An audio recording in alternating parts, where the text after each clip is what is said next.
نحمده ونصلي على رسوله الكريم أما بعد بسم الله الرحمن الرحيم وعن هريرة رضي الله عنه قال كان رسول الله صلى الله عليه وسلم يخطبنا إذ جاء الحسن والحسين عليهما قميصان أحمران يمشيان ويعثران فنزل رسول الله صلى الله عليه وسلم من المنبر فحملهما ووضعهما بين يديه ثم قال صدق الله إنما أموالكم وأولادكم فتنة إلى آخر الحديث۔ میرے معزز سامعین و ناظرین اکرام، آج کے درس حدیث میں نے آپ کے سامنے کتاب مشکاۃ المصابیح کے باب مناقب اہل البیت سے ایک حدیث پاک پڑھی ہے۔ یہ حدیث پاک مشہور صحابی رسول حضرت بریدہ رضی اللہ تعالی عنہ سے روایت ہے۔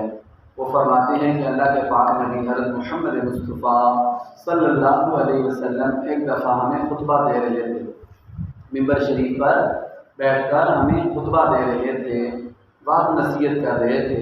اتنے میں اچانک حضور کے نواسے حسن اور حسین دونوں تشریف لائے۔ جو ہی مسجد کے دروازے سے انٹر ہوئے تو دونوں نے سرخ رنگ کی قمیصیں پہنی ہوئی تھیں، سرخ کپڑے پہنے ہوئے تھے، سرخ ان میں داڑیاں تھیں، کپڑے پہنے ہوئے تھے۔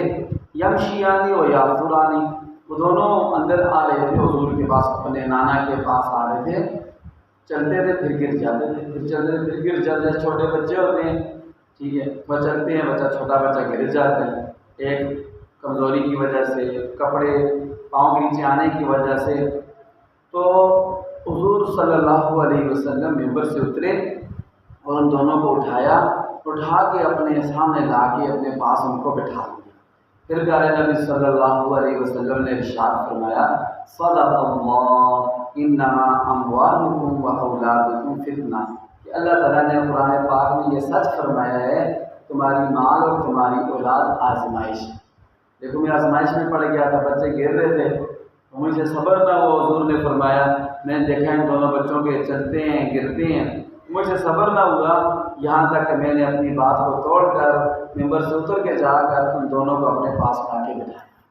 تو یہ حدیث پاک اس پر دلالت کرتی ہے کہ حضور صلی اللہ علیہ وسلم اپنے ان دونوں نواسوں حسن اور حسین سے کتنی زیادہ محبت کرتے تھے۔ خطبہ بھی چھوڑ کر جا کر ان کو لا کے اپنے پاس بٹھایا۔ اولاد کی محبت فطری چیز ہے، اللہ تعالیٰ ماں باپ کے دلوں میں پیدا فرما دیتے ہیں۔ اللہ تعالیٰ سے دعا ہے اللہ تعالیٰ ہمیں عمل کی توفیق عطا فرمائے۔ ربنا تقبل منا انك انت السميع العليم وتب علينا يا مولانا انك انت التواب الرحيم رب ارحمهما كما ربياني صغيرا برحمتك يا ارحم الراحمين۔